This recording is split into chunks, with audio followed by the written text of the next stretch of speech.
हरी राम राम राम हरी हरी. हरी कृष्णा कृष्णा कृष्णा हरी हरी. हरे राम राम राम हरे हरे. हरे कृष्णा कृष्णा कृष्णा हरे हरे. हरी राम राम राम हरी हरी. हरी कृष्णा कृष्णा कृष्णा हरी हरी. हरे राम राम राम हरे हरे. हरे कृष्णा कृष्णा हरे हरे. हरी राम राम राम हरी हरी. हरी कृष्णा कृष्णा हरी हरी. हरे राम राम हरे हरे. हरे कृष्णा कृष्णा हरे हरे. हरी राम राम हरी हरी. हरी कृष्णा कृष्णा हरी हरी. हरे राम राम हरे हरे. हरे कृष्णा कृष्णा हरे हरे. हरी राम राम हरी हरी. हरी कृष्णा कृष्णा हरी हरी. हरे राम राम हरे हरे.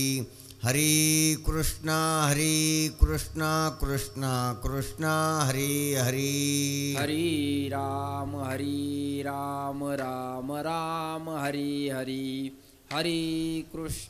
हरी कृष्णा कृष्णा हरी हरी. हरे राम राम हरे हरे. हरे कृष्णा कृष्णा हरे हरे. हरी राम राम हरी हरी. हरी कृष्णा कृष्णा हरी हरी. पुंडलीकवरदा हरिविठ्ठल श्री ज्ञानदेव तुकाराम. विनायकं गुरुर्नौमि साखरे नाम विस्तृतम्. येषां चरणसान्निध्यात् जीवा मुक्ता भवन्ति. साखरे वंशविख्यातं ज्ञानदानपरायणं. विनायकं गुरुर्वन्दे भवबन्धविमुक्तये. ज्ञानप्रतापविलसत्वचनामृतं च अद्वैतभावपटुतारहितबुद्धिरस्य. ज्ञानेश्वरस्तु भगवान् अवतीर्ण एवं. श्रीरङ्गनाथ गुरुराज नमोस्तुभ्यम्.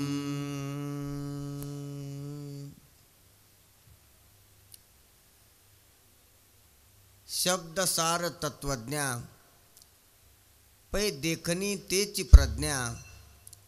जे क्षेत्र आणि क्षेत्रज्ञ अपाडू देखे. शब्दसार तत्वज्ञा पै देखणी तेची प्रज्ञा. जे क्षेत्र आणि क्षेत्रज्ञ अपाडू देखे. महावैष्णव ज्ञानोबाराय तुम्हा आम्हाला भगवान श्रीकृष्ण परमात्म्यानं सांगितलेला क्षेत्रज्ञाचा विवेक, क्षेत्रज्ञाचं विभाजन, जे पूर्वी सांख्यशास्त्रानं प्रकृती पुरुष म्हणून केलेलं आहे आणि जे कृष्ण भगवानानं अर्जुनाला क्षेत्रज्ञ योग या 13व्या अध्यायामध्ये सांगितलेला प्रकार आहे, तेच मराठीमध्ये ज्ञानोबाराय तुम्हा आम्हाला कळण्यासारख्या सोप्या भाषेत आपल्या बोलीभाषेत निरूपण करतात की अर्जुना, क्षेत्र आणि क्षेत्रज्ञाचा अंतर, फरक जो जाणतो त्याची प्रज्ञा डोळस आहे, किंवा ज्याची प्रज्ञा डोळस आहे तोच क्षेत्र आणि क्षेत्रज्ञातला फरक जाणतो. आणि क्षेत्र आणि क्षेत्रज्ञातला फरक जाणणं याला ज्ञान म्हणावं. क्षेत्र आणि क्षेत्रज्ञाचे ज्ञाते जाणणे जे निवृत्ते, ज्ञानाईसे तया ते मानू आम्ही. ज्ञान ज्ञान ज्ञान म्हणजे काय आहे, तर क्षेत्र आणि क्षेत्रज्ञ हे जसे तसे कळणं. निवृत्त म्हणजे असंदिग्ध, निसंशय, स्पष्ट, दोन्हीचे रूप जसे तसे स्पष्ट कळणं याला ज्ञान म्हणावं. दोन्हीचे रूप व्यवस्थित न कळणं याला ज्ञान म्हणावं. आणि दोन्हीचे रूप एकत्रित विपरीत रूपानं कळणं याला विपरीत ज्ञान म्हणावं. म्हणून ह्या गोष्टी आपल्याला साधुसंतांनं स्पष्ट करून सांगितलेल्या आहेत. आणि या गोष्टी नाही कळाल्या म्हणूनच आपल्याला जीवपणा वाटतो, जन्ममरण वाटतंय, सुख दुःख होतात, हे न कळाल्यामुळं. आणि ह्या गोष्टी जर व्यवस्थित कळाल्या, व्यवस्थित लावून घेतल्या, तर आपल्याला समाधानाला पुन्हा काही करायची गरज नाही. कारण दुःख आणि दुःखाचं कारणच राहत नाही या गोष्टी कळाल्यावर. कुठल्या गोष्टी, तर क्षेत्र आणि क्षेत्रज्ञाचं जसंही तसं ज्ञान. तर काय महाराज क्षेत्र कशाला म्हणतात क्षेत्रज्ञ, सांगा आम्हाला जरा. तर जे जे कळायला लागलं ते ते क्षेत्र आहे, आणि ज्या कोणाला कळायला लागलं तो क्षेत्रज्ञ आहे. मग जग कळायला लागलं, जग क्षेत्र आहे, आणि ते मला कळायलं म्हणल्यावर मी क्षेत्रज्ञ आहे. हे जरी आपल्याला उघड असलं तरी याच्यातले बारकावे लक्षात आलं पाहिजे की जग कुठपर्यंत आहे, काय काय जग आहे.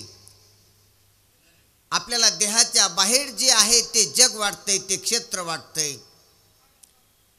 आणि देह जाणणारा वाटत असतो, हा भ्रम आहे.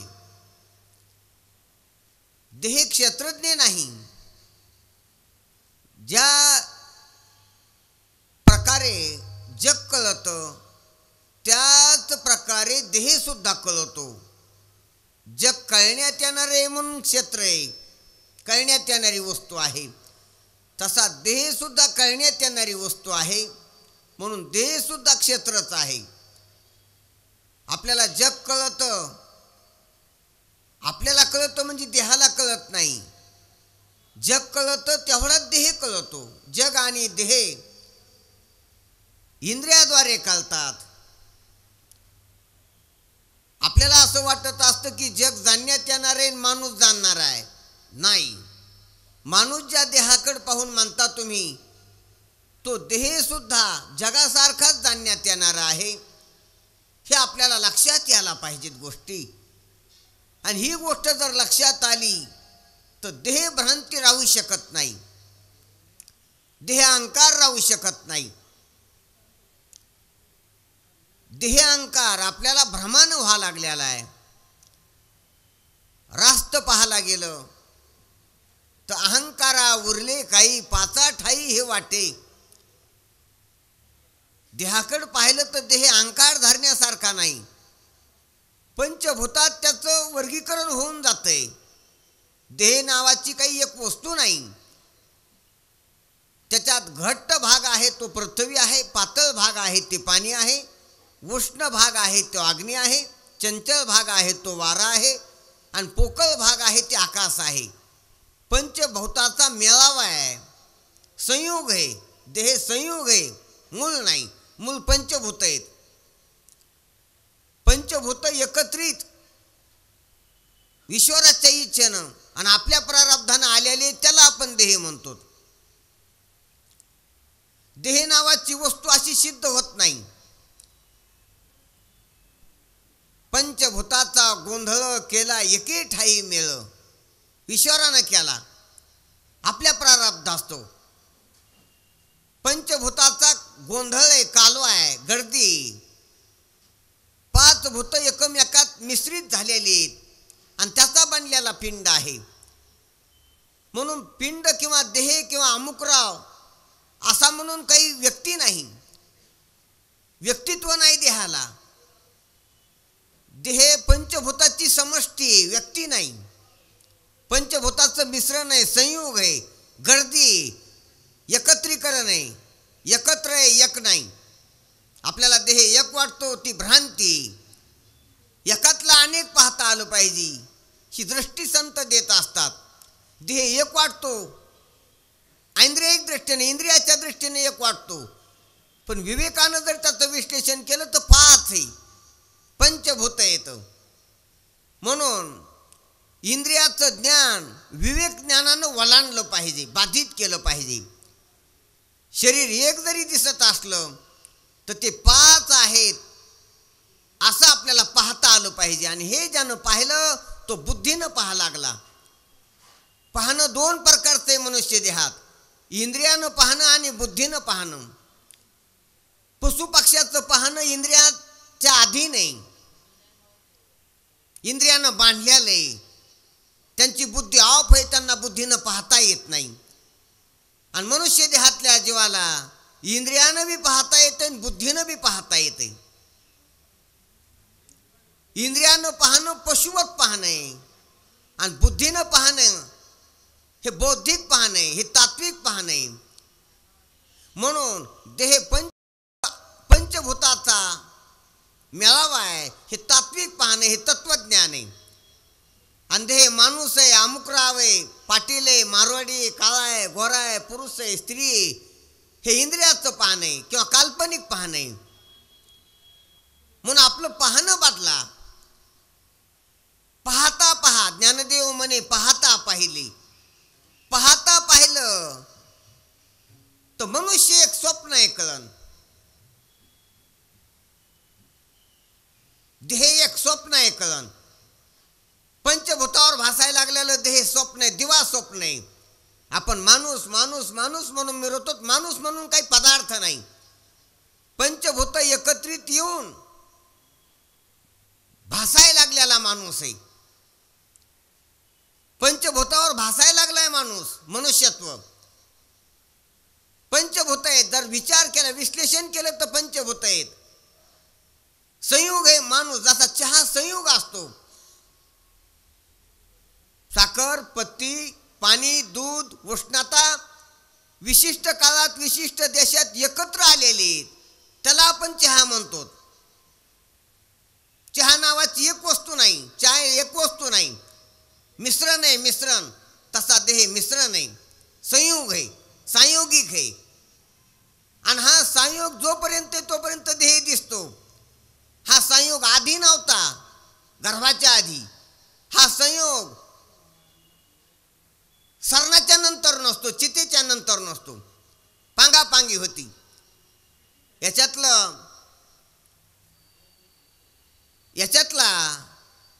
जो पार्थिव भाग आहे त्याचं दहन होत आहे. त्या दहनामध्ये याच्यातला जो पाण्याचा भाग आहे पातळ, तो आटून जातो पाण्यानं, त्या अग्नीनं, सरणातल्या. याच्यातला जो अग्नी उष्णत आहे तो अग्नी त्या अग्नीत मिळीत होतो, सरणातल्या चितेच्या अग्नीत. याच्यातला जो वायू आहे तो त्या रक्तात, लाळीत, मूत्रात, पाण्यामध्ये असतो शरीरातल्या, तो मुक्त होतो. H2O विश्लेषण होतं त्या अग्नीनं. हायड्रोजनमध्ये काही जातात अणू त्यातले वायूचे, काही ऑक्सिजनमध्ये जातात. वायू वायूच जातो, अग्नी अग्नीत जातो, पाणी वाफेच्या रूपानं आकाशात जाते मेघाकड शरीरातलं. आणि खाली जी रक्षा उडती ती पार्थिव भागाची असते, पृथ्वीच्या पार्थिव भागाची रक्षा असते. त्या रक्षाचं विसर्जन होत असते, गंगेत होऊ का कुठं भूमीत होऊ, आणि ते पृथ्वीलाच होते. गंगेत जरी गेलं तर पृथ्वीला कण जातात ते. आणि भूमीत जरी पुरले गाडले किंवा तसेच ठेवले तरी ते भूमीच्या भूमीला प्राप्त होत असतात. भूमीचेच कण होते ते. संघटन झालं त्याचं ईश्वराच्या इच्छेनं जीवाच्या प्रारब्धानं, म्हणून देह दिसत होता. जीवाचं प्रारब्ध संपलं, ईश्वराची इच्छा संपली, ती प्रारब्धाप्रमाणे त्याला भोग देण्याची. विघटन झालं त्या देहाचं आणि 5 प्रकारचे घटक, 5 प्रकारची विभागणी झाली. ही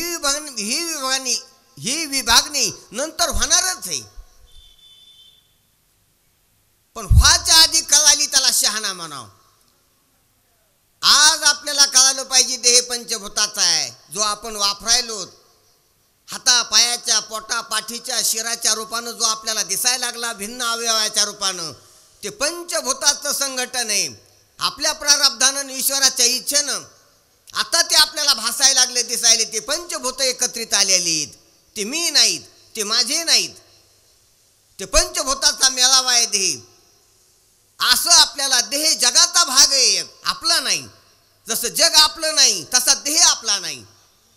कारण जगाला सोडून देहाचं अस्तित्व सिद्ध होत नाही. जगातल्याच अन्नाचा बनलेला आहे, जगातल्याच पृथ्वीवर राहा लागलेला आहे, जगातच निर्माण झालेला आहे. जगातलीच एक पैलू येतोय, जगातलाच एक पीस आहे, एक भाग आहे, जगच आहे तो. म्हणून देहाला जग मानायला आपल्याला हिंमत आली पाहिजे. जग जसं जग आहे तसा देह बी जगच आहे. आणि जग मी नाही तसा देह बी मी नाही. देह पंचभूताचा आहे, जग बी पंचभूताचं आहे, पंचभूताचं आहे. जग बी नाही, देह बी नाही, फक्त पंचभूत आहेत. असं आपल्याला विश्लेषण करता आलं पाहिजे आणि आपला अहंकार बाधित करता आला पाहिजे. देह मी आहे असा जो अहंकार झालेला आहे, अनादी काळापासून भ्रांती झालेली, ज्या ज्या देहात जाईन त्या त्या देहाला मी आणि माझं म्हणण्याची आपल्याला जी अनादी काळाची भ्रांती, त्या भ्रांतीनं जीवपणा आहे, त्या भ्रांतीनं शोकमोह आहेत, त्या भ्रांतीनं सुखदुःख आहेत, त्या भ्रांतीमुळे पाप पुण्य लागायलीत. भोग आणि भोगाचे कारण त्या भ्रांतीमुळे व्हालीत. सुखदुःख भोग आहेत आणि ते सुखदुःखाचे भोग अनुकूल प्रतिकूलतेमुळे व्हालेत. ते अनुकूल प्रतिकूलता मनाच्या अविवेकामुळे वाटायली. मनात जो अविवेक व्हायला लागला तो अज्ञानामुळे व्हायला लागला. आणि ते अज्ञान साक्षात आत्ता इथं आपल्याला प्रतीती आलं आणि ते अज्ञान आपल्याला निवृत्त करता येते. आणि ते अज्ञान निवृत्त करण्याचा अधिकार मनुष्य देहात आहे. मनुष्य देहात बी पारमार्थिक क्षेत्रात आहे. पारमार्थिक क्षेत्रात बी अंतरंगाच्या परमार्थात आहे.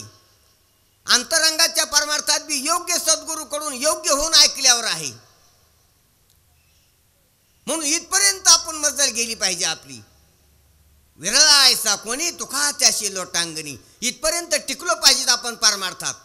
इथपर्यंत आपली गती झाली पाहिजे आणि क्षेत्रज्ञाचा विवेक झाला पाहिजे आपल्याला. की ते हे क्षेत्र आहे तरी पार्था परिचिजे दे हे क्षेत्र म्हणिजे. येत जाणे तो बोलीजे क्षेत्रज्ञ येथे, तया जाणे तो बोलीजे क्षेत्रज्ञ येथे. म्हणून देह क्षेत्र आहे. क्षेत्र म्हणजे ठिकाण. जसं तीर्थक्षेत्र, काशी क्षेत्र, जसं हे हिवरा आश्रम क्षेत्र आपण म्हणतो. ठिकाण, ज्या ठिकाणी काहीतरी घटना घडतात त्या घटनेहून त्याची ओळख होत असते क्षेत्राची, त्याला क्षेत्र म्हणतात. काहीतरी चांगल्या किंवा वाईट प्रख्यात घटना, ख्यातनाम घटना जिथं होतात त्या क्षेत्राचं नाव पडत असते. जसं कुरुक्षेत्र नाव पडले, काशी क्षेत्र विश्वनाथाचं नाव पडले का की त्याचा महिमा आहे, त्या क्षेत्राचा महिमा आहे. आगळ्या वेगळ्या क्षेत्राचा महिमा असतोय. तिथं काही घटना घडलेल्या असतात, त्या घटनेमुळे त्या क्षेत्राचा महिमा वाढत असतो. तसं देह एक क्षेत्र आहे, घटना घडतात. इथं घटना घडतात त्या देहात, कर्माच्या घटना घडतात, धर्माच्या घटना घडतात. इथं कर्म धर्माच्या घटना घडतात. इथं कर्म होत आहे चुकून, धर्म होतो बिनचूक केलं तर इथं. म्हणून धर्मक्षेत्रे कुरुक्षेत्री हे क्षेत्र आहे. या क्षेत्रामध्ये अनेक घटना घडत असतात आणि त्या घटनेमुळे त्या क्षेत्राचा नावलौकिक होत असतो. तसं हे देह क्षेत्र आहे, इथं घटना घडतात. सुखदुःखाच्या घटना इथं घडतात, पापापुण्याच्या घटना इथं घडतात, धर्माधर्माच्या घटना इथं घडतात, परमार्थाची घटना इथं घडते, संसाराची घटना इथं घडते, स्वर्गाला जाण्याची घटना इथं घडते ह्या देहात, आणि नरकाला जाण्याची घटना या देहात घडते. भ्रम वाढिण्याच्या बी घटना या देहात घडतात, विवेक बुद्धिभीत होण्याच्या घटना बी या देहात घडतात. बहिरंगाचा परमार्थ बी या देहात घडतो, अंतरंगाचा परमार्थाची घटना बी या देहात घडते. ध्यानात घ्या, अज्ञान वाढविण्याची घटना इथं घडते आणि अज्ञान संपविण्याची घटना बी इथे घडते. अनेक घटना घडविण्याचं क्षेत्र आहे हे. मग क्षेत्र म्हणून पहा, याला ठिकाण म्हणून पहा. ह्या ठिकाणी अनेक क्षेत्र आहेत, पण ह्या क्षेत्राचा काही महिमा आहे. जसा काशीचा महिमा असतो पुराणात सांगितलेला, तसा तत्वज्ञानात ह्या क्षेत्राचा महिमा आहे. म्हणून या देहाचं वर्णन, या क्षेत्राचं वर्णन लय तोंड भरून संतांनी केलेलं आहे, खूप तोंड भरून केलेलं आहे. या देहाचं वर्णन, बरवे झालो आलो या देहाशी, नरदे निधान लागले हाती. काय काय किती चरण आहेत. देह शरीर उत्तम चांगले, कितीतरी ह्या क्षेत्राचं वर्णन केलेले आहे साधू संतांनं. कारण इथं सर्व घटनाचं क्षेत्र आहे. इथं घटना घडतात बी, घटना वाढतात बी, आणि घटना संपितात बी. घटना संपिण्याची बी घटना इथं घडीता येते, आणि घटना संपिण्याची घटना याला मोक्ष म्हणा. सर्व घटना समाप्त होतात. येण्याची शरीरे शरीरा येणे सरी, ही जन्म मरणाची जी घटना आहे ती या क्षेत्रात संपिता येते. आणि हा पुरुषार्थ आहे. घटनाचं जे घटिका यंत्र आहे, घटनाचं जे घडिणारं यंत्र आहे ते इथं थांबिता येते. इथं शरीराला येणं थांबिता येते, शरीराला येण्याची वासना थांबिता येते, वासना निर्माण होण्याचे अविचार थांबिता येतात, कल्पना थांबिता येतात, संकल्प विकल्प थांबिता येतात. इथं अविद्या थांबिता येते, स्टॉप करता येते, निवृत्त करता येते. इथं ज्ञान प्राप्त करता येते, आणि ज्ञान बी थांबिता येते, ज्ञान बी उडीता येते, बाधित करता येते. इथं जीवत्व कळून बी घेता येते आणि जीवत्व बाधित बी करता येते. इथं जग कळून बी घेता येते आणि जग बाधित बी करता येते. इथं साधनं करता येतात आणि साधनं संपिता बी येतात. ध्यानात घ्या, साधनही शरीर आपल्याला भेटलेलं. मनुष्य देह साधारण नाही. मनुष्य देहाचा महिमा उच्च कोटीचे संत जे गातात ते कळून गातात. आपण न कळून ऐकत असतो गोष्टी. त्या शरीराचा महिमा काही लयच आगळा वेगळा महिमा आहे. एवढा जरी महिमावान शरीर असलं तरी ते आपण नाहीत. आपल्याला मिळालेली उपाधी महिमा आहे शरीराचा, पण एवढं महिमावान शरीर असलं तरी आपलं स्वरूप नाही. ते आपल्याला मिळालेलं साधन आहे, आणि जगातलाच एक पदार्थ आहे शरीर. ध्यानात घ्या, आपल्याला वापरायची वस्तू आहे ती. तिचा उपयोग करायचा आपल्याला, आपली सद्गती होण्यासाठी, आपलं समाधान होण्यासाठी. आणि हा अधिकार आहे आपल्याला. आपल्याला देह दिला आणि वापरायचं टेक्निक बी शिकविलं संतांनी.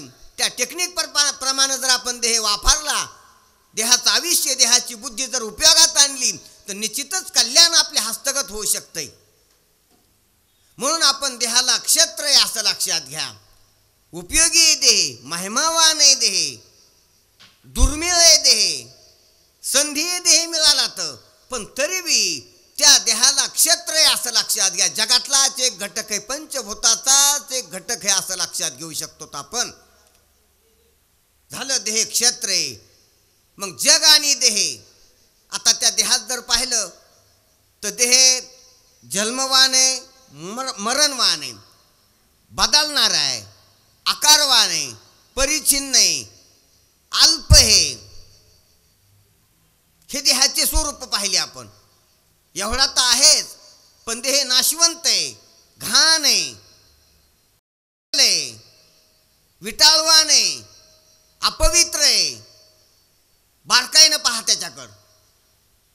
रोगरूप आहे, दुःखरूप आहे, अनात्मा आहे, अनित्य आहे, बदलणार आहे सारखा, भौतिक आहे, जड आहे, गुणवान आहे, क्रियावान आहे.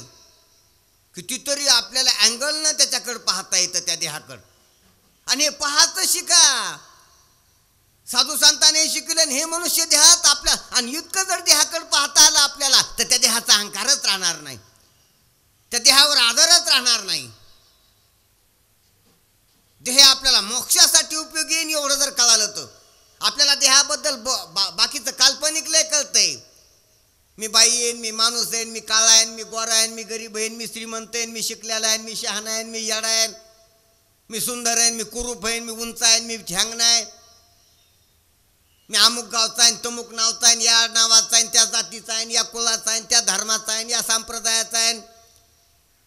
ह्या बाकीच्या 12 भानगडी काल्पनिक आपल्याला कळतात. आपण देहाच्या कल्पना करतो, देहाचा विवेक करीत नाही.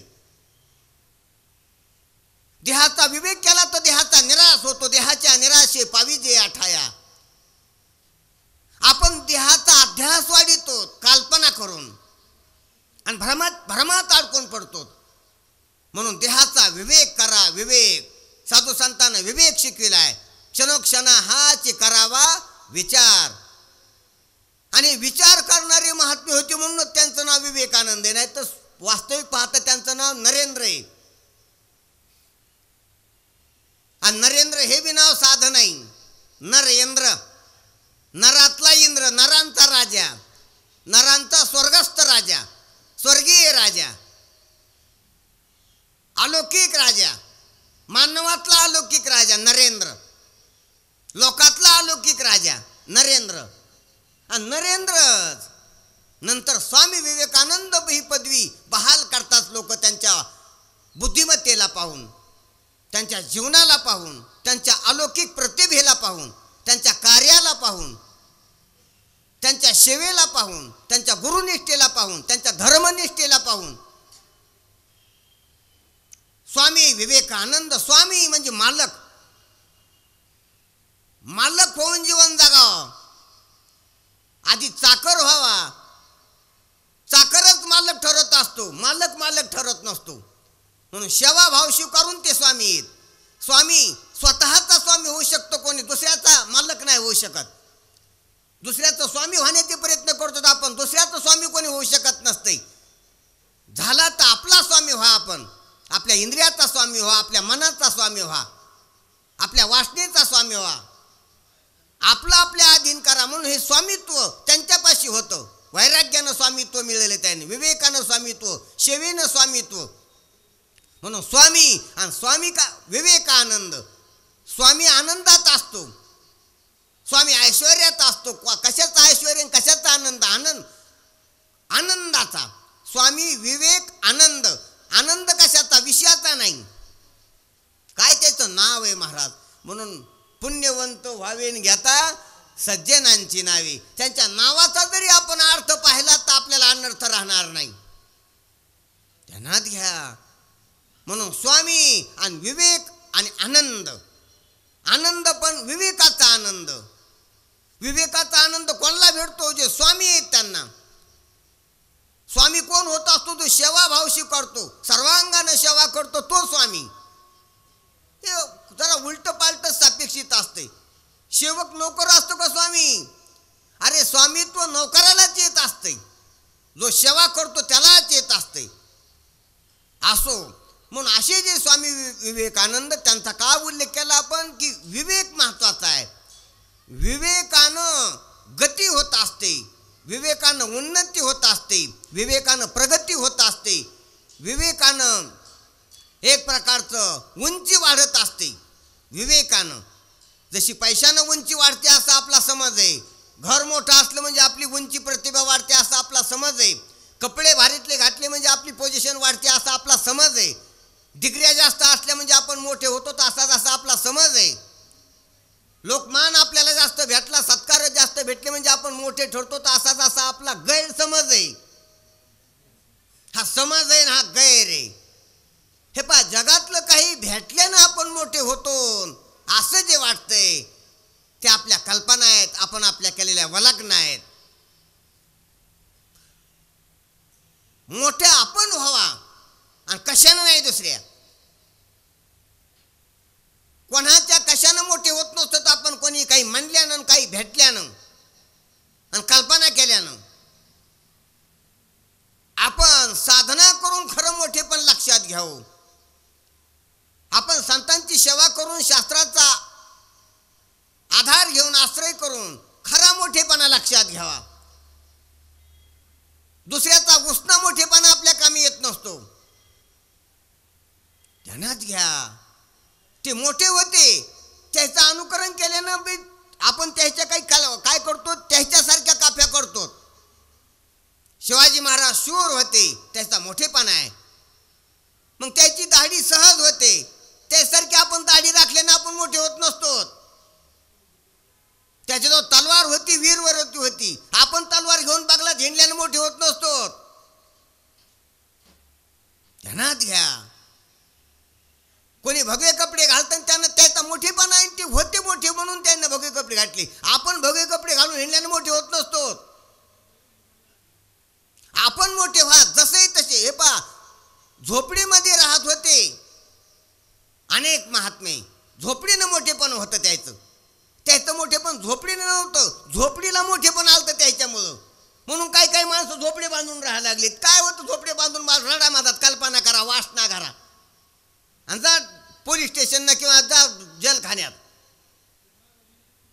ध्यानात घ्या, आपण आतून बदललं पाहिजे. आतून बदलल्यावर बाहेरल्या बदलाला काही नाही. जसे बाहेर मग तू राहे भालत्या परी, जसा आहे तसा राहाय, जसा आहे तसा राहाय. ध्यानात घ्या, बाहेरून बदलानं काही होत नसते. आपण दाढी वाढवा, शेंडी वाढवा किंवा चप्पी करा किंवा हेप्पी राखा, कपडे बदला, झोपडे बदला किंवा बंगले बदला, गावो बदला, नावो बदला, जाती बदला, धर्म बदला. बदल्या केल्यानं काय होत नसतं इथं. अरे आपण जशाल तसेच राहिलो, बाहेरला बदलायला लागलं. आपण बदला, आपली समजूत बदला, आपला निश्चय बदला, आपला कल्पना टाका आणि विवेक करा. म्हणजे आतून बदल काफी असतो आणि आपण आतून बदल जशाल तसा ठेवतो. मग काय होत असतो, झोपड्यातला बंगल्यात जातो, त्याला वाटतंय बदल झाला, वरून बदल झाला, घरातला बदल झाला, घरात राहणारा झोपड्यात राहणारा तो तसाच आहे बंगल्यात. खेड्यातला शहरात गेला, काय झालं, इहलोकातला स्वर्गात गेला, झालं काय. अरे चांगदेव जागृतीतला समाधीत गेला तरी काय नाही म्हणली. रात्रीच विषय सांगितला महाराजानं. अवस्थेचा बदल केला चांगदेवानं, समजुतीचा नाही केला. म्हणून वरपंगी तुका म्हणे नको वरपंग देवा. म्हणून आतून बदला आणि आतून बदल होत असतो अंतरंगातल्या परमार्थानं. म्हणून आपण विवेक करा आणि विवेकानं देहाला असं पहा, देह अनित्य, अशुद्ध, अनात्माय, देह गुणाचा आहे, देह भूताचा आहे, देह जन्मवान आहे, मरणवान आहे, असा देह आहे आणि तो देह मी नाही. देहाला कधीच आपण काल्पनिक दृष्टीनं पाहू नये. तो सुंदर आहे, तो साजरा आहे, तो गोरा आहे, तो गोमटा आहे, काय रेखीव दिसतो मी, कसा मी दिसतो, असं आपण जर आपण देहाकडे पाहिलं तर आपल्याला देहाच्याच आसक्त्या आणि देहाच्याच कल्पना वाढत्या, देह क्षेत्रही कळणार नाही. म्हणून अर्जुना विवेक कर ज्ञानोबाराय म्हणतात. अर्जुनाला कृष्ण परमात्म्याच्या भूमिकेतून सांगतात की विवेक कर आणि विवेक करून देहाला क्षेत्र ठरव. देह क्षेत्र आहे. आता देह आणि जग एकच आहेत. आपण आतापर्यंतच्या विवेचनातून जग आणि देह एका कोटीत मोडतात. आता जग आणि देह कशानं कळायले, ते इंद्रियानं कळायले. 5 इंद्रियानं देहाचा आणि जगाचा अनुभव याला आपल्याला. फक्त 5 इंद्रियानंच जगाचं रूप, देहाचं रूप, जगातला रस, देहाचा रस, जगाचा शब्द, देहाचा शब्द, देहाचं स्पर्श, जगाचा स्पर्श, हे 5 विषय जे आहेत हे जगाची, पिंडाचे आणि ब्रह्मांडाचे एकच आहेत. 5 विषयाच्या रूपानंच आपल्याला पिंड आणि ब्रह्मांड कळायला लागले. म्हणून महाराज सुंदर वर्णन करतात, पिंडी देहे स्थितीन ब्रह्मांडी पसारा. पिंड आणि ब्रह्मांड एकच आहे. इंद्रियाचा विषय. आता इंद्रिय, मग इंद्रिय क्षेत्रज्ञ आहे का? विषय क्षेत्र, पिंड ब्रह्मांड रूप विषय क्षेत्र आणि इंद्रिय क्षेत्रज्ञ ठरलेत का? नाही, इंद्रिय सुद्धा क्षेत्रच आहेत. ध्यानात घ्या जरा विषय. जसं जगाचं रूप कळायलं, जसं देहाचं रूप कळायलं इंद्रियानं डोळ्यानं, तसा डोळा सुद्धा कळायला लागला. देह घेऊन जग पाहिलं आपण आणि इंद्रिय घेऊन देह पाहलोत आपण. मग जसं जग आपलं स्वरूप नाही, देह घेऊन जग पाहलो, जग आपलं स्वरूप नाही, पण देह का देह बी नाही. का नाही देह? तर इंद्रिय घेऊन देह बी पाहा लागलो मी. देह बी पाहण्यात येणार आहे इंद्रिय घेऊन. इंद्रिय उपयोगात आणून देह पाहलो मी, देह जाणायलो. मग देह बी जाणण्यात येणारं क्षेत्र आहे. मग इंद्रिय क्षेत्रात नाहीत का? नाही. इंद्रिय सुद्धा दृश्य आहेत मला. इंद्रिय आहेत, जाणतो मी. 5 आहेत, जाणतो मी. इंद्रियाचे व्यवहार चालू आहेत, जाणतो मी. झोपेत इंद्रियाचे व्यवहार बंद पडतात, जाणतो मी. इंद्रिय अगोदर बालपणा सक्षम नव्हते, जाणतो मी. तरुणपणा सक्षम झाले, जाणतो मी. वृद्धपणे इंद्रिय मावळतात, जाणतो मी.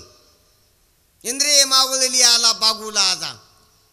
इंद्रिय मावळतात, वृद्धपणात इंद्रिय मावळतात, बालपणात इंद्रिय उगवतात.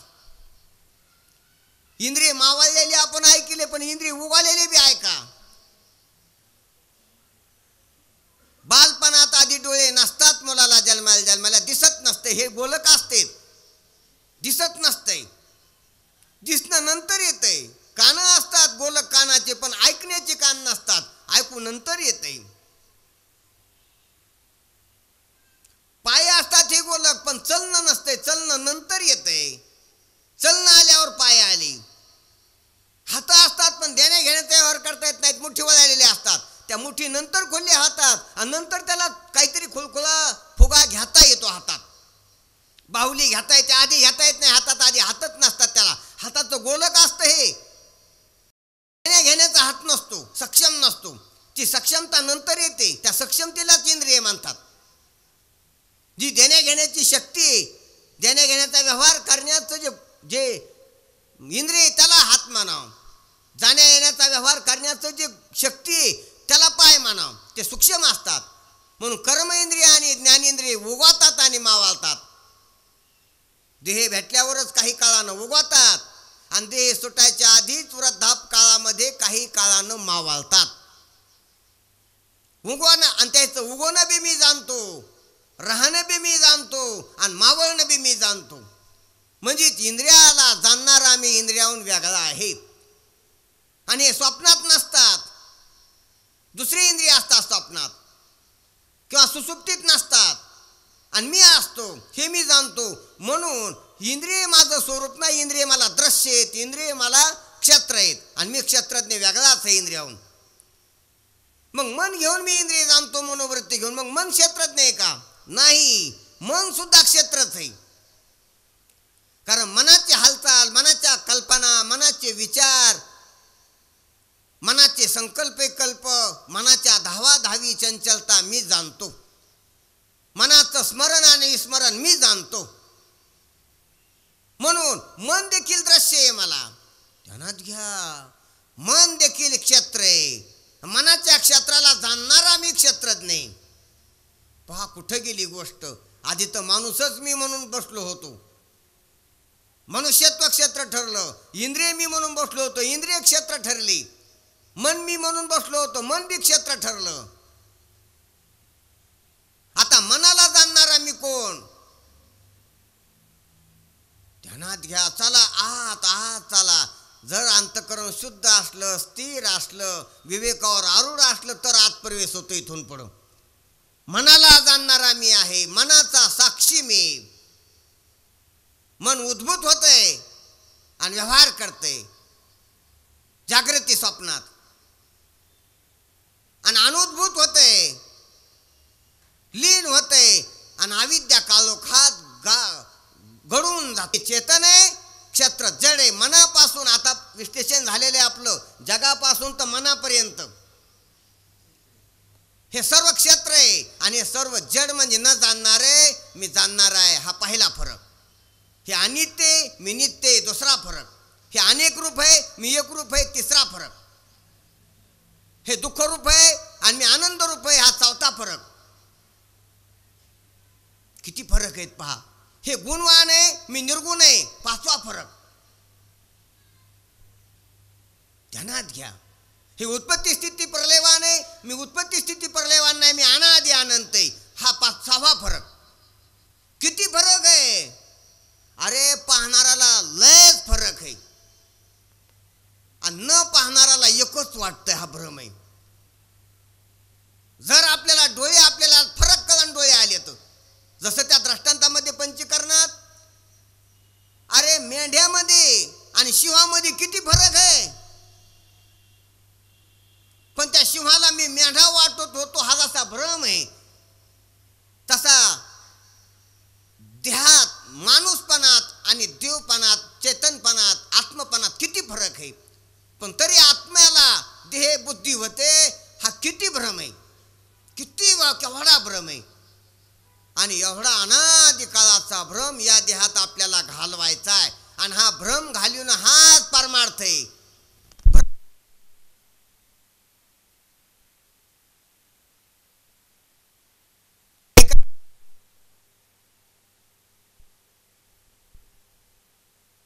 ऐकायला वाटतं पाप घालण्यासाठी परमार्थ आहे, अविचार घालण्यासाठी, अरे भ्रम घालण्यासाठी परमार्थ आहे. शेवट अंतिम भ्रांती ही समोर गेली, दिसू लागली वाट. भ्रम आपल्याला मोठ्या महाभ्रमात पडलेलो आहेत आपण, अनादि काळाच्या आजचे नाही. आणि अनादि काळाचा भ्रम आपल्याला इथं घालविता येतो, त्याचा अधिकार आहे, ते शिकायला लागले संत आपल्याला. म्हणून आणि त्या भ्रम घालविणाऱ्याचं लक्षण सांगतात महाराज इथं, की शब्द सार तत्वज्ञान, शब्दाचं इंगित, शब्दाचा अर्थ, शब्दाचं गुज, शब्दाचं रहस्य, शब्दानं तत्व जाणणारे अर्जुना, शब्द तत्व सार ज्ञान. पै देखणी तीच प्रज्ञा, त्याला त्याचीच बुद्धी आम्ही डोळस म्हणू. कोणाची? जे क्षेत्र आणि क्षेत्रज्ञ पाडू देखे, म्हणजे क्षेत्रातला आणि क्षेत्रज्ञातला अंतर, फरक, अपार, म्हणजे दोहीची वेगळी. जो जाणतो पूर्णतः जाणतो. आता पूर्णतः हा शब्द घेऊ. आतापर्यंत आपण जाणलं की क्षेत्र वेगळं आहे आणि क्षेत्रज्ञ वेगळा आहे, पण हे बी पूर्ण नाही जाणलं. काय काय जाणलं? ध्यानात घेऊ. सर्वाला अभ्यास व्हावा, आवर्तन व्हावा आणि याचीच आवर्तन द्यावं बाबा.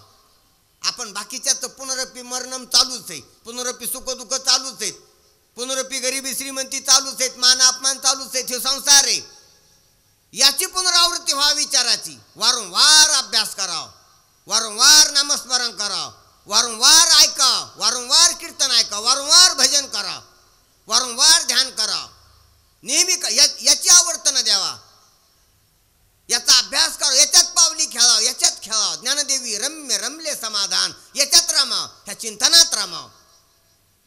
ह्या चिंतनात रमलं तर कल्याण, इकडे काय कल्याण नाही. म्हणून याची आवर्तन द्यावा. काय आवर्तन द्यालो होतं आपण? की या क्षेत्रातला आणि क्षेत्रज्ञातला फरक आपण आता जो स्पष्ट केला तो कोण्या प्रकारचा होता? क्षेत्र जड, मी चेतन.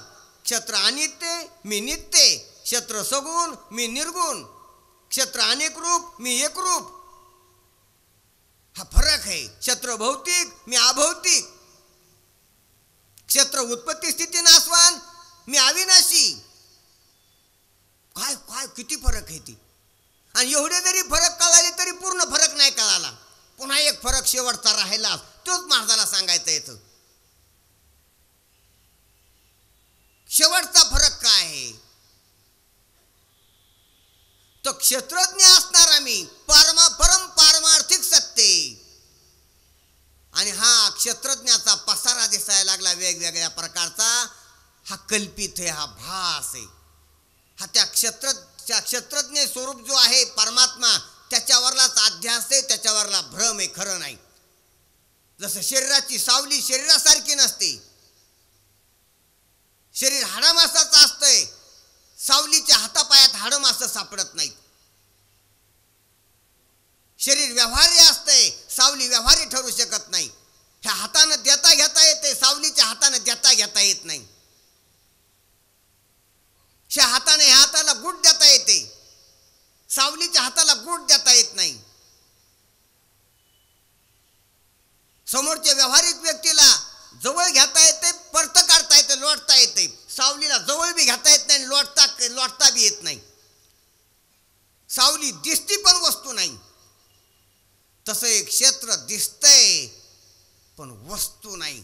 वस्तू एकच आहे. ज्याला क्षेत्र कळतंय त्याला तत्व म्हणावं, वस्तूला तत्व म्हणावं. आणि त्या तत्वाचं ज्ञान व्हावं, त्याला तत्वज्ञान म्हणतात. हे जगत तत्व नाही, मन तत्व नाही, देह तत्व नाही, प्राण तत्व नाहीत. हे आभास आहेत. जशी सावली तात्विक नाही, वस्तू नाही, व्यवहारात दिसती पण वस्तू नाही, तसं एक क्षेत्र सर्व दिसतंय पण तात्विक नाही, वस्तू नाही. म्हणून लटिका व्यवहार सर्व हा संसार मानतात महाराज. हे सांगायसाठी आधी 27 अभंग सांगावं लागले महाराजाला. तेव्हा लटका व्यवहार सर्व हा संसार शेवटचा फरक आहे. क्षेत्र लटक आहे, क्षेत्राचा भास आहे. क्षेत्र स्वप्न आहे, क्षेत्र कल्पित आहे, क्षेत्र मिथ्या आहे. क्षेत्र दिसते पण नाही. आता एक फरक ध्यानात घेऊ. क्षेत्रज्ञ दिसत नाही पण क्षेत्रज्ञ आहे, आणि क्षेत्र दिसतंय पण क्षेत्रज्ञ नाही. दिसतंय ते नाही आणि नाही दिसतंय ते आहे. नाकळे ते कळे, कळे ते नाकळे, वळे पण ते नावळे गुरुविन. जे कधीच कळत नाही तेच आहे, आणि जे नेहमी कळत आहे ते अजिबात नाही. थोडा धार जमतंय का पहा. धरा धीर परमार्थात. परमार्थ अटीतटीचा आहे, विराचा आहे. परमार्थ सुराचा आहे, परमार्थ सूरवर्तीचा आहे. म्हणून सासची पुढची विरा म्हणतात ज्ञानोबा अर्जुनाला. वीर येतो, नर येतो, सूर येतो, संग्रामी येतो. संग्रामाची सर्व कला त्याला अवगत आहे अर्जुनाला. तशी आपण बी सर्व कला अवगत करून ह्या प्रपंचाला खोटं ठरविण्याचं धैर्य, हिम्मत, तितका विवेक, तितकी प्रज्ञा आपल्यात आली पाहिजे आपल्याकरता. याला खरं म्हणून आपण भावलोट लंपट झालो, त्याच्या वासना धरून जन्मालोत, मरायलोत, यातना भोगायलो त्या संसारात खोटा असताना. म्हणून याला खरं म्हणण्याचे डोळे उघडा. जसा महादेवानं महेशानं तिसरा डोळा उघडल्यावर भस्म होतंय पुढचं, तसा आपण बी प्रज्ञेचा, तत्वज्ञानाचा तिसरा डोळा उघडल्यावर जगात भास आहे, जगात स्वप्न आहे, जगात नाटक आहे, जगात खेळ आहे, जगात लीला आहे, जगात सावली, जगात नाही. इतकं आपल्याला लक्षात आलं पाहिजे. जगात शून्य स्थिती झाली पाहिजे. जगात शून्य, परमात्मा पूर्ण. ज्या वेळेला जगत शून्य ठरण त्यावेळेला परमात्मा पूर्ण ठरत असतो. ही गोष्ट ध्यानात घ्या. आपल्याला दोरीवर सर्प भासला, जर आपल्याला सर्प पूर्ण वाटायला आहे तर दोरी अपूर्ण, दोरी शून्य ठरली आपल्या माध्यमातून. ज्या दिवशी आपल्याला सर्प शून्य लक्षात येईल त्यावेळेला दोरी पूर्ण लक्षात येईल. सर्प शून्य कळाल्याशिवाय दोरी पूर्ण कळत नाही. सर्प जर पूर्ण वाटला तर दोरी नाही वाटत असते, आणि दोरी जर पूर्ण कळाली तर सर्प नाही वाटत असतो. दोन्हीतून एकच कळत असते. तसं देव कळाला तर जग नाही कळत असते, आणि जग कळाला तर देव नाही वाटत असतो. जग आहे वाटलं तर देव नाही. म्हणून नास्तिक का नास्तिक आहे, देव नाही का म्हणतोय. त्यानं 100% अंतःकरणात जग ध्यानात घेतलेले, ज्यानं 100% अंतःकरणात जगत ध्यानात घेतलंय त्याला देव नाही होत असतोय. ज्यानं 50% देव आहे वाटतं ज्याला, त्याला 50% देव आहे वाटतो, तो भाविक असतो, भाविक भक्त. जग बी आहे, देव बी आहे. आणि ज्याला 0% जग झालं त्याला 100% देव होत असतो. संताला जग 0%, संसाराच्या नावे घालून या शून्य. जग शून्य संतांना, म्हणून देव पूर्ण आहे. आणि ज्याला देव पूर्ण लक्षात आला त्याला तत्वज्ञानी म्हणावं, त्याला महात्मा म्हणावं, त्याला संत म्हणावं. त्याचं हेच लक्ष नाही. संतन महंतांचं कसे कपडे, कोणचे कुंडल घातले, कोणचा गण लावतो, दाढी का शेंडी, हे लक्षण नाही. हे बहिरंग लक्ष नाही. हे शरीरावर असते, आणि कोणाला बी सस्ते येते, कोणाला बी धारण करता येते ते. हे महाग नाहीत लक्षणं, ते बाजारात वस्तू आहेत त्या, आणि जास्त महाग बी नाहीत काही. कोणाला खरेदी करून अंगावर धारण करता येते, तर साधूपणा मिळता येतो. साधूचं खरं लक्षण आहे जग शून्य व्हावा, देह शून्य व्हावा, इंद्रिय शून्य व्हावा, मन अफवा शून्य व्हावा, आणि अज्ञान शून्य व्हावा. ध्यानात घ्या, अज्ञान, मन, इंद्रिय, देह आणि जग ह्या 5 शून्य, 5 शून्य करा, जमा करा. 5 बी नाहीत, आणि 5 नाही म्हटल्यावर आता केवळ शुद्ध परमात्माच राहिला. आणि 5 नाही तर महाराज दिसायला लागली, अरे दिसायला लागली तर तीच अशा विपरीत रूपाने दिसायला लागली. महाराज आम्हाला सर्प दिसायला, सर्प नाही, दोरीच तुम्ही सर्प पाहा लागली. सर्प नावाची वस्तू तुमच्या अंगणात अजिबात नाही. 0.0.0 पण नाही, अजिबात नाही. तुम्ही दोरीलाच सर्प म्हणायली, तसं तुम्ही देवाला जग म्हणायली, देवालाच माणूस म्हणायली, देवालाच इंद्रिय प्राण मन म्हणायली, देवालाच म्हणायली. देवच आहे, अवघा देवची झाला पाही, भरोनी अंतर्वाही. अशी संतांची काय असते, समज असते, अशी संतांची अनुभूती असते. ऐसा ज्याचा अनुभव विश्वदेव सत्यत्वी, सर्व देवच. असं ज्याला चराचरात आपल्यात आणि सर्वात देवच लक्षात येतो, त्याला महात्मा म्हणावं. महात्मा दुर्लभ, असा महात्मा दुर्लभ असतो. म्हणून असो, अशा रीतीनं आपण ह्या तत्वाचं दर्शन घ्यावं. आणि असं ज्यानं दर्शन घेतलं, ज्ञानोबा राय त्याच्या प्रज्ञेचं वर्णन करतात. कोणाचं? अशी ज्याची प्रज्ञा आहे त्याला आम्ही डोळस प्रज्ञा म्हणू, त्याला मानू आम्ही, त्याची पाठ ठोकतो आम्ही. असं इथपर्यंत जो जाणतो ज्ञानोबा राय त्याची पाठ ठोकतात. ज्ञानोबा राय त्याचं कौतुक करतात. ज्ञानोबा राय त्यासाठी प्रसन्न आहेत की वा वा वा वा, मिळविलं तो मनुष्य देहात चीज केलं तो इथपर्यंत तुझी प्रज्ञा बुद्धी गेली, सार केलं तो. तुका म्हणे जन्मा आल्याचे सार्थक, विठ्ठलाची एक देखलिया. तू विठ्ठलाचं दर्शन घेतलं, एकाचं दर्शन घेतलं. म्हणून असं साधू संतांना आपल्याला प्रोत्साहन दिलेले, असं जाणणाराला. म्हणून असं जाणून, असं जाणून मोठे व्हा. खोट्यात मोठं होऊ नका. आणि खोट्यातलं मोठं टिकत बी नसतं. खोट्यातलं मोठं इथंच कामी येत नाही तर पुढं काय कामी येईल.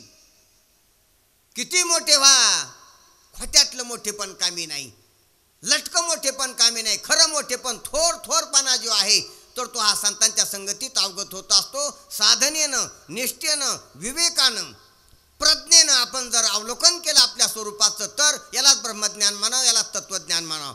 म्हणून महाराज म्हणतात, तै पै देखणी तेच प्रज्ञा, जे क्षेत्र आणि क्षेत्रज्ञ पाडू देखे. शेवटचा अंतर जग नाही आणि परमात्मा आहे, आणि तो परमात्मा मी आहे. जग खोटं आहे, जग भास आहे, आणि तो माझ्यावरच भास आहे. म्हणजे जगाचा अधिष्ठान मी, माझ्याशिवाय जग नाही. इथपर्यंत जर कळालं तर मग आता जग बी मी आणि मी बी मी. जे कळायला लागलं ते बी मी, ज्यानं कळायला लागलं ते बी मी, आणि ज्याला कळायला लागलं ते बी मी. मीच मी, एकमेवा द्वितीय मीच मी. असा महात्म्याच्या मुखावाट काय शब्द येत असते त्याची उवी ज्ञानेश्वरीत. जो आपणची आपणया, प्रकाशितसे धनंजया, बहु काय बोलो जया नाही दुजे. आता असा महात्मा काय पाहाला, आपल्यालाच पाहाला. कोण पाहाला? तोच पाहाला. कशानं पाहाला? त्यानंच पाहाला. त्रिपुटी नाही ह्या पाहण्यात. पहा लागल्यालं बी तोच, ज्यानं पाहानं व्हालं ते बी तोच, आणि जो पाहालाय तो. म्हणून देवाला पाहालाय. असा सृष्टीचा, असा ह्या संसाराचा किंवा असा ह्या दृश्याचा अर्थ, असा ह्या अध्यासाचा अर्थ संतांच्या संगतीत कळतो. जे पहा लागल्यालोय, जे दृश्य ते बी मला सोडून नाही. ज्या उपाधीनं पाहा लागलोय ती उपाधी बी मला सोडून नाही, आणि मी तर मला सोडूनच नाही. म्हणून तीर्थ विठ्ठल, क्षेत्र विठ्ठल, देव विठ्ठल, देवपूजा विठ्ठल, विठ्ठल विठ्ठल विठ्ठल.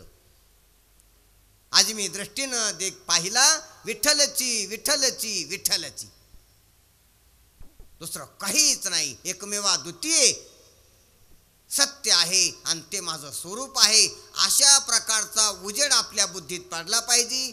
आणि असा उजेड पाडण्यासाठी संतांची संगत आहे, संतांचे उत्सव आहेत. त्या उत्सवात संतांचं मनोगत हेच आपण कळून घ्यावा. आणि हे कळायसाठी काय काय करायचं तर करा. म्हणले महाराज आम्हाला कळत नाही तर प्रयत्न करा. कळालं असलं तर धन्यवाद, कळालं नसलं तर प्रयत्नरत राहा. कळायला ज्या ज्या अडचणी असतात त्या त्या अडचणीतून पार पडायसाठी प्रयत्न करा, तळमळ करा, निष्ठा राखा, ध्येय धरा, बळ वाढवा त्यासाठी. बाकी संसार करून करायचं तरी काय? मरणाकडे नेणार आहे, कुत्र्या डुकराच्या जन्माकडे नेणार आहे. आपण जे करायलो तो संसार करू नका असं नाही, पण त्याच्यात हे करा. हे अवघड नाही. हे अवघड असतं तर ह्याला कसं कळालं असतं, स्वामीजींना कसं कळालं असतं, आपल्याच भागातले सुखदास महाराजाला कसं लक्षात आलं असतं. हे असंभाव्य नाही, संभावना आहे, याची शक्यता आहे, याची आपल्याला सुद्धा होऊ शकते. म्हणूनच साधू संत आपल्याला उपदेश करले. फक्त आपण मग त्याला पात्र व्हा ना. कोणी वारे अधिकारी त्या मग पात्र व्हा. आपण भरकटल्याला जीवन असलं तर आपल्याला आवरा. आपले भरकटलेली इंद्रिय असली त्याला आवरायचा प्रयत्न आवरिता येते. कुत्र्याला इंद्रिय आवरिता येत नाही तर आपल्याला आवरिता येते. ताकद आहे आपल्यात, पण आपली ताकद आपण विसरलो. कुत्र्याला वासना आवरिता येत नाही, आपल्याला आवरिता येते. आज एखादं जेवण नाही करायचं आपण ठरवू शकतो, कुत्रा ठरवू शकत नाही. ध्यानात घ्या. आज स्वामी विवेकानंदाची जन्मोत्सव आहे. त्याच्या सहभागी व्हायचं आपण ठरवू शकतो, त्यातला आनंद लुटायचा आपल्याला ठरवू शकतो. आज स्वामी विवेकानंदाच्या जन्मोत्सवी कुत्र्याला कळू शकत नाही, तो सहभागी होऊ शकत नाही, ठरवू शकत नाही. असा दलिद्री येतो. इतर देहातले जीव दलिद्री आहेत परमार्थाच्या दृष्टीनं. आपण श्रीमंत आहेत, मोक्षरेखे आला, भाग्यवी नाटला, साधूचा अंकेला हरिभक्त.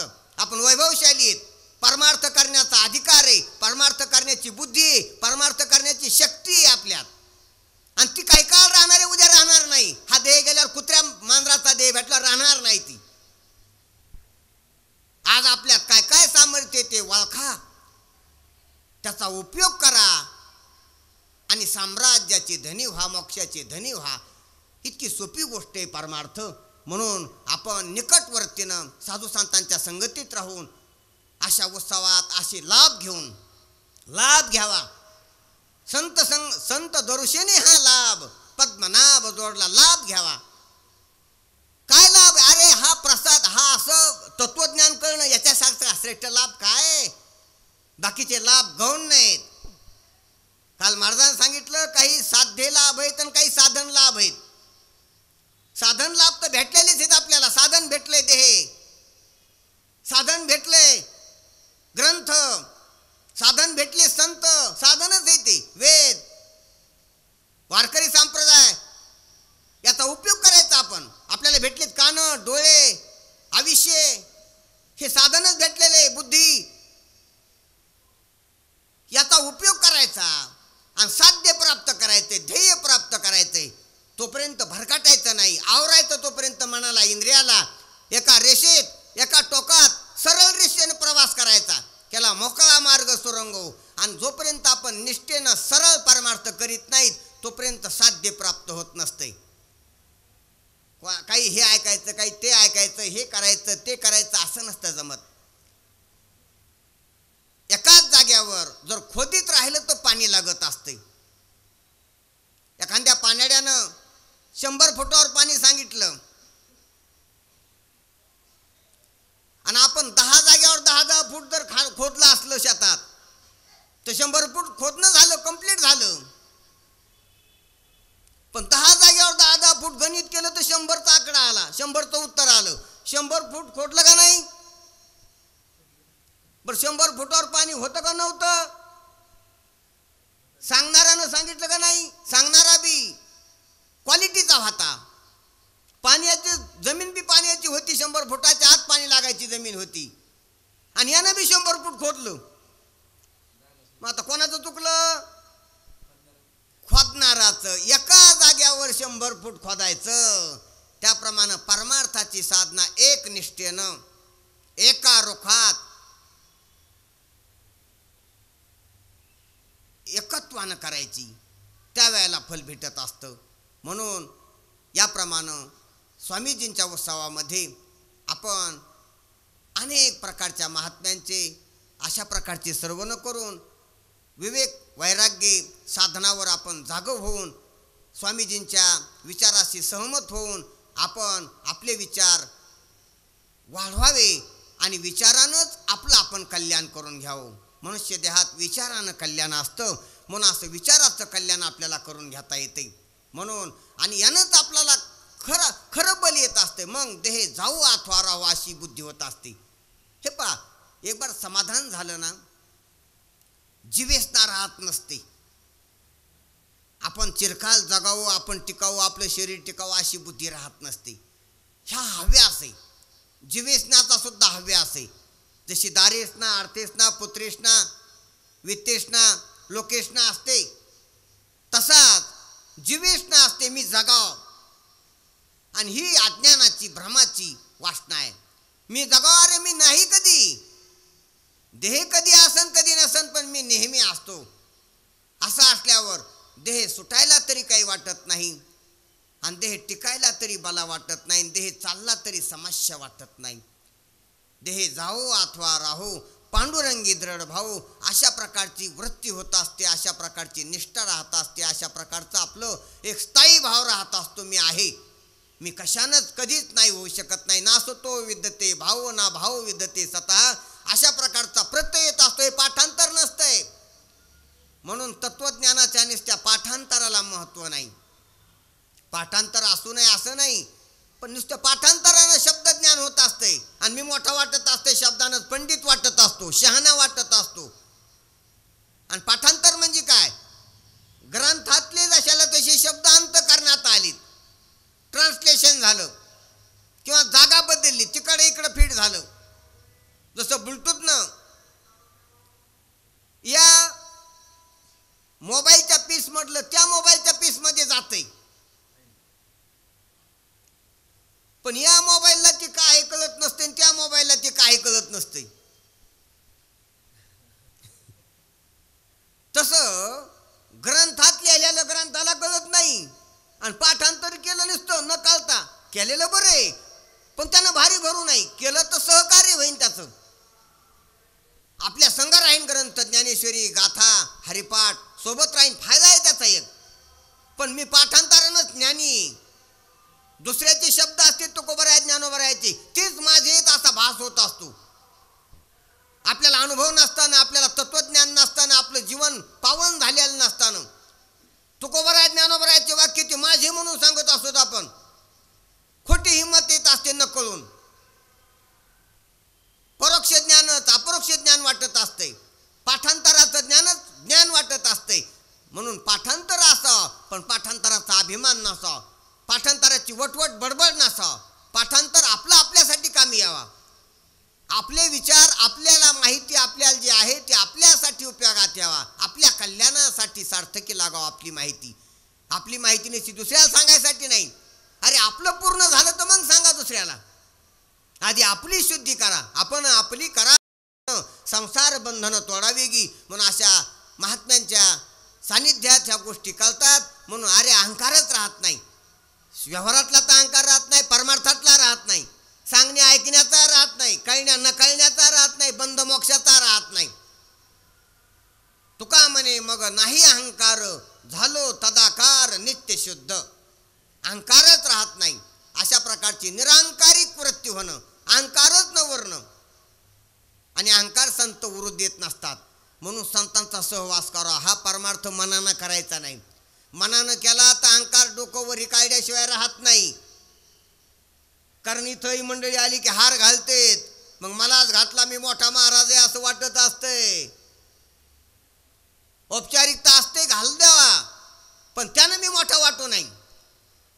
आपली बुद्धी कच्ची असते, अपरिपक्व असते, कशाने बी नटत असते, कशाच्या बी ऐटीत येत असते, कशाचा बी गर्व करीत असते.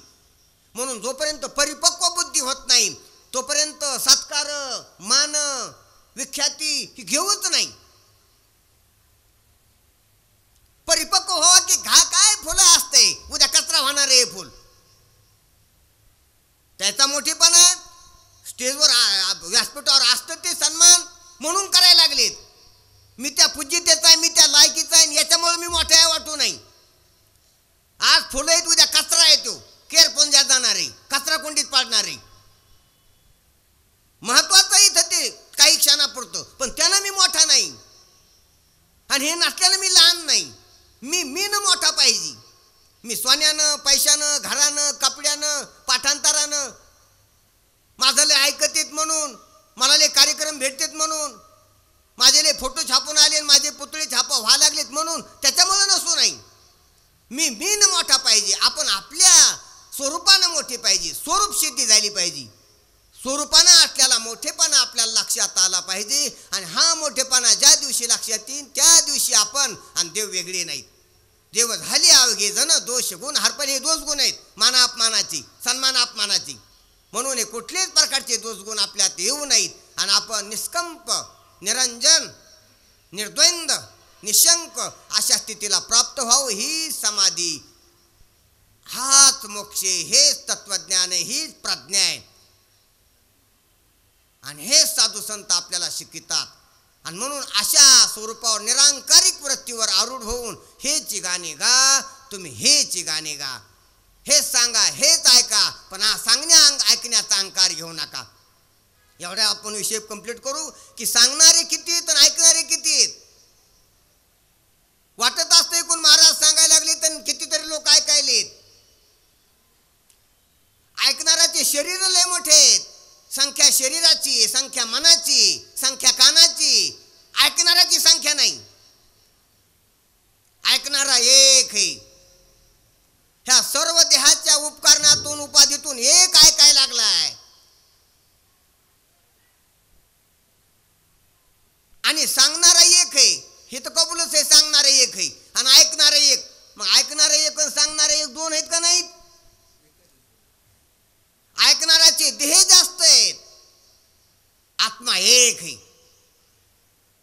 आणि सांगणारा ऐकणारा उपाधीनं ते कानाचा उपयोग करायला नाही, काना वाणीचा उपयोग करायला. कानाच्या आणि वाणीच्या उपाध्या दोन असल्यामुळे सांगणारे ऐकणारे दोन वाटायलेत.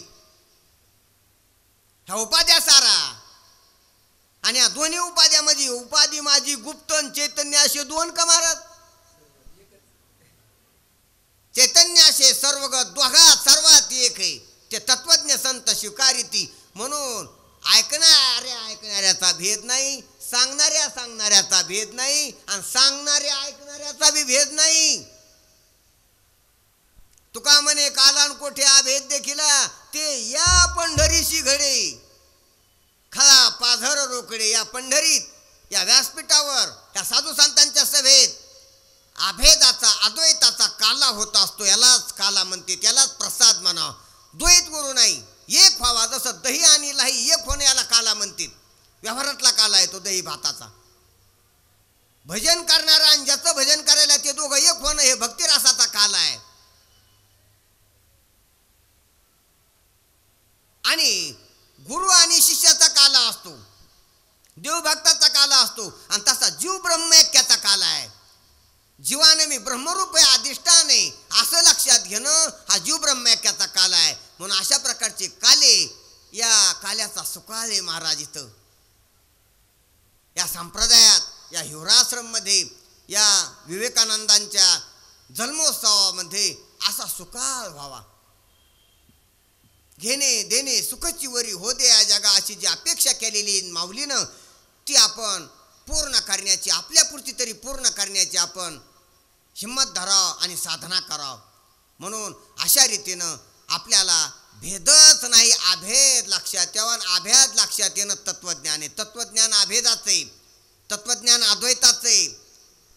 तत्वज्ञानात द्वैत नाही, तत्वज्ञानामध्ये शून्य बी नाही आणि द्वैत बी नाही. द्वैत विवेकानं उडवावं, शून्य अस्तित्व लक्षात घेऊन लक्षात उडवावं म्हणजे बाधित करावं. आणि अबाधित आपलं असलेलं ब्रह्मस्वरूपाचं साम्राज्य, ब्रह्मस्थिती लक्षात घ्यावी. आणि अशी लक्षात घेतली ज्यानं त्याचं कल्याणच आहे.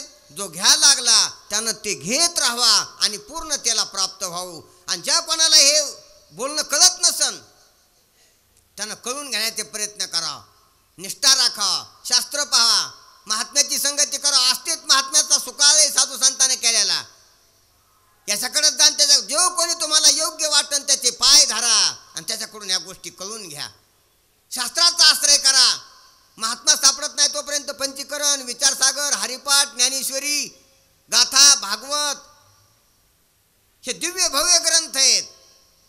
अनेक संस्कृत प्राकृत ग्रंथ आहेत. वाचणाऱ्याला तोटा नाही म्हणून वाचक व्हा.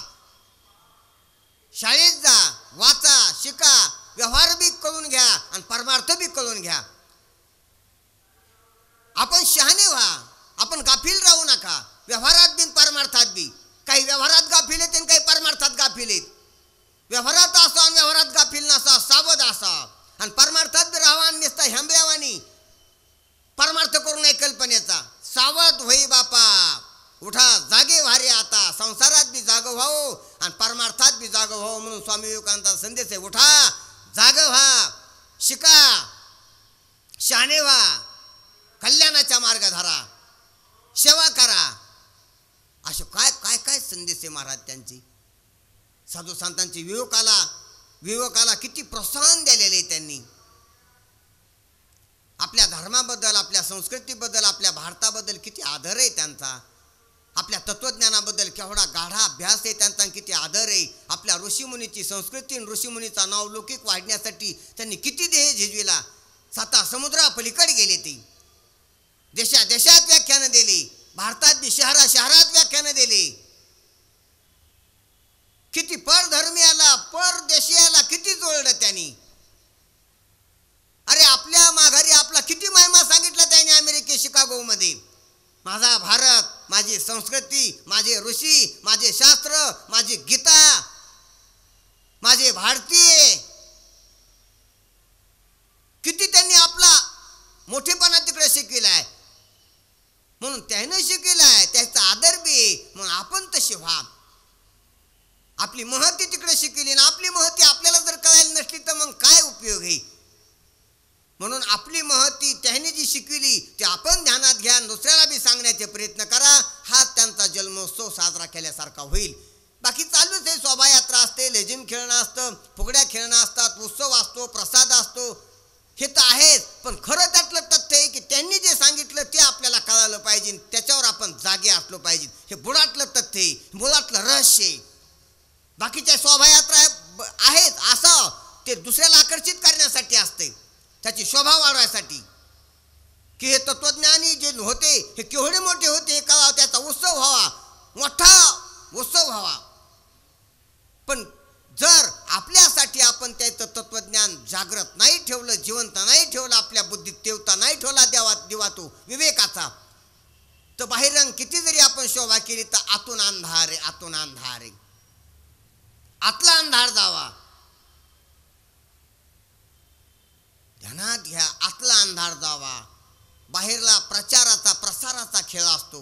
परमार्थाचं बाहेरलं प्रचाराचं प्रसाराचंच रूप आपल्याला माहीत असते. परमार्थाचं आता हे कीर्तन प्रवचन आहेत, हे प्रसाराचं रूप आहे परमार्थाच्या. परमार्थाचं रूप वेगळंच आहे. हे प्रचार प्रसार आहे. कीर्तन प्रवचन व्याख्यान देणं हा परमार्थाच्या तत्वाचा प्रचार प्रसाराचं स्वरूप आहे. हा परमार्थ नाही. परमार्थ काही वेगळाच आहे तो विचारू वेगळाची. आतून प्रकाश झाला पाहिजे जास्त, त्याच्या आतून दिवा लागला पाहिजे त्याचा. बाहेरल्या उजेडाला काही महत्व नसते. आतला उजेड आतला आपल्या कामी येणार आहे. आणि आतला उजेड विवेकाचा आहे, विवेकानंदाचा आहे. आतला आनंद, आतला उजेड, आतली शांती. बाहेर केवढं घर बांधलं तर शांती होत नसते. आत शांती पाहिजे. बाहेर कड्या कोपलं खिडक्या लावून काच दरवाजा लावून बी शांती होत नसते. आत शांती नसली तर तुम्ही बाहेरात जाऊन बसले तरी बी शांती होत नसते. बाहेर शांती नसते, आत शांती पाहिजे.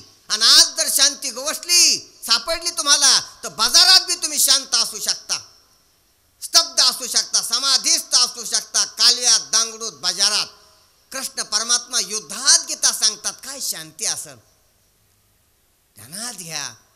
किती आटीतटीचा प्रसंग. युद्ध आहेत, घनघन छन छन तलवारी ढाल वाजायला लागलेली, शंख फुकलेले, एकूण एकाला मारायसाठी भिडलेले, घोडे हत्ती लवाजमा आहे तिथं आक्रमण करायला निघलेले ते कोण्या करावं. तिथं कृष्ण परमात्मा धर्मक्षेत्री कुरुक्षेत्री किंवा कृष्ण परमात्मा एक एक युक्तिवाद सांगत पार्थाला सांगतो.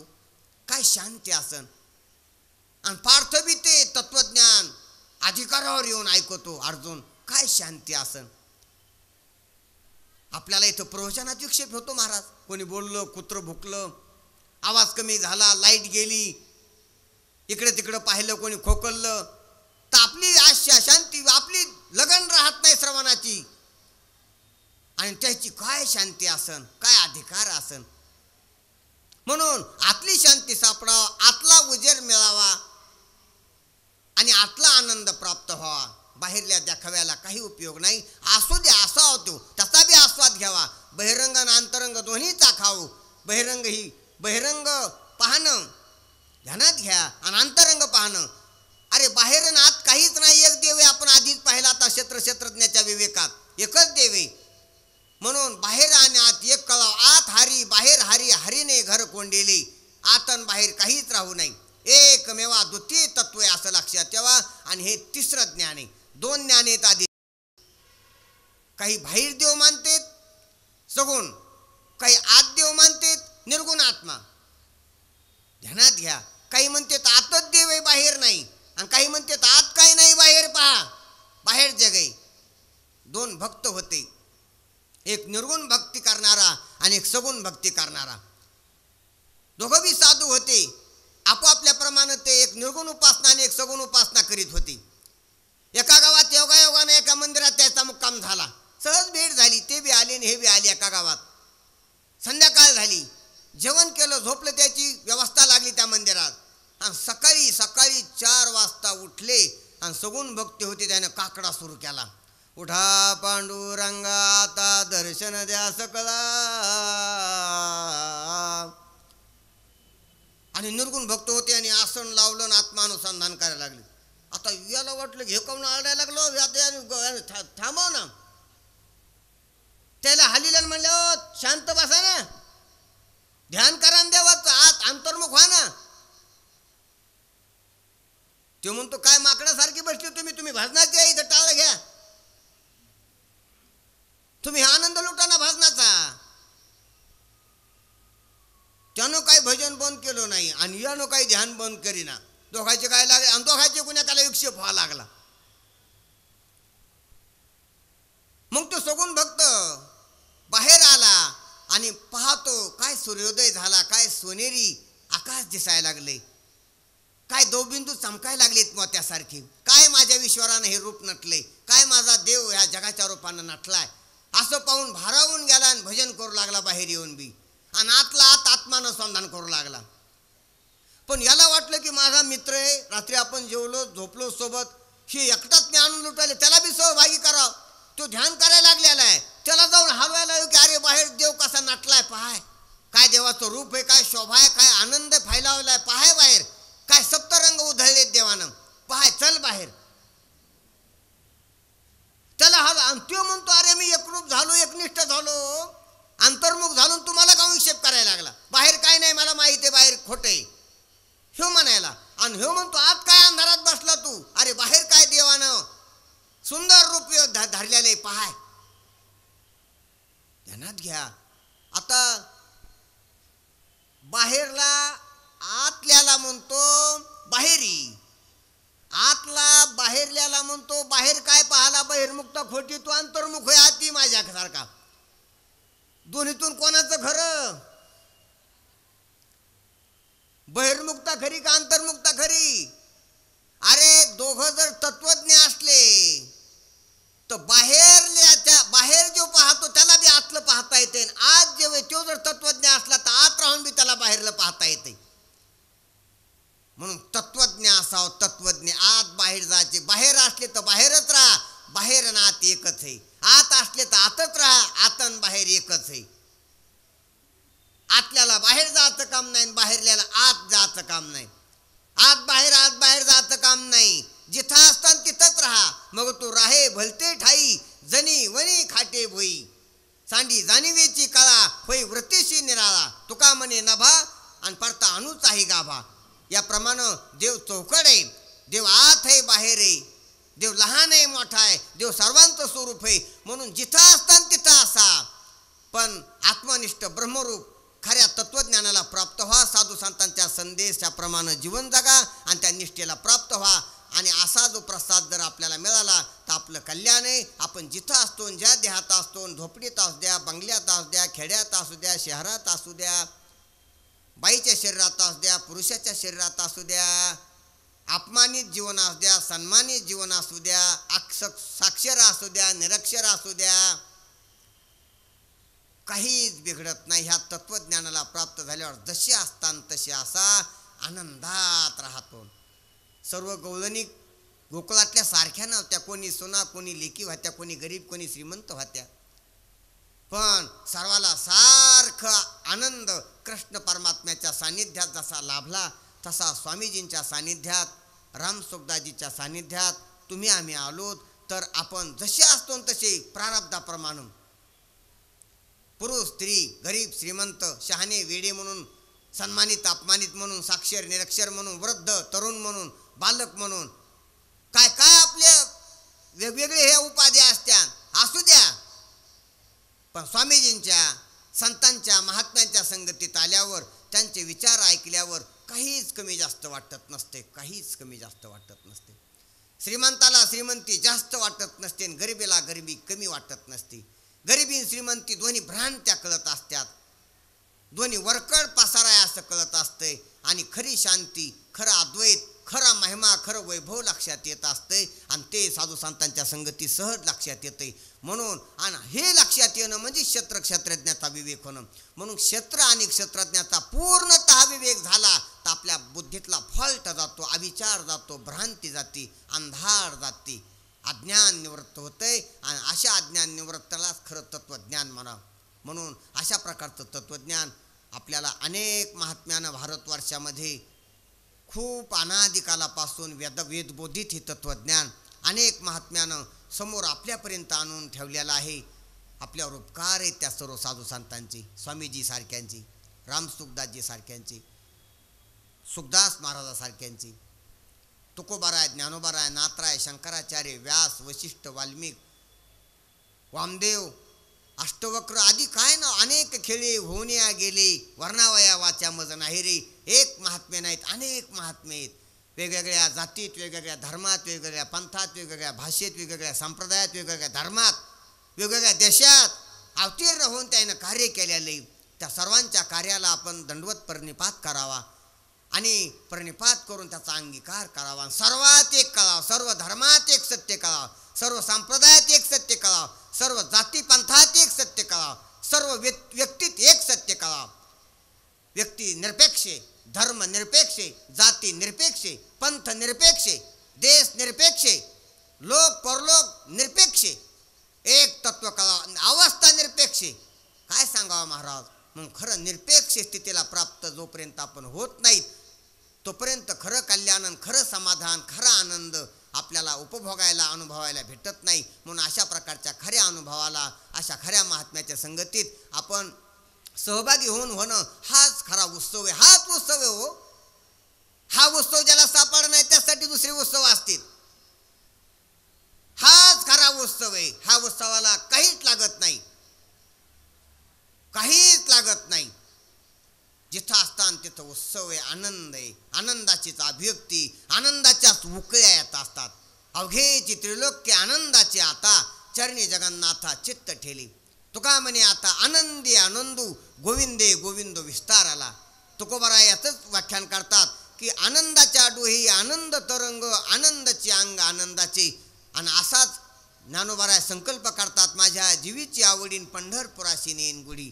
किंवा अवघाचे संसार सुखाचा करीन, आनंद भरीन तिन्ही लोक. काय संकल्पना आहे, काय इच्छा व्यक्त केली माऊलीनं, काय प्रतिज्ञा केली जी सर्वांच्या कल्याणाची. म्हणून अशी प्रतिज्ञा करणारे संत येतं. म्हणून त्या संतांच्या चरणावर आपण एक बार सर्व नतमस्तक होऊ आणि त्यांच्यात विलीन होण्याची, त्यांच्या विचाराला समरस सामोरे जाण्याचे प्रयत्न करू. आणि हीच महाराज आम्हाला तुमच्यापासून हलू देऊ नका. तुमच्यापाशी आम्ही आलोत.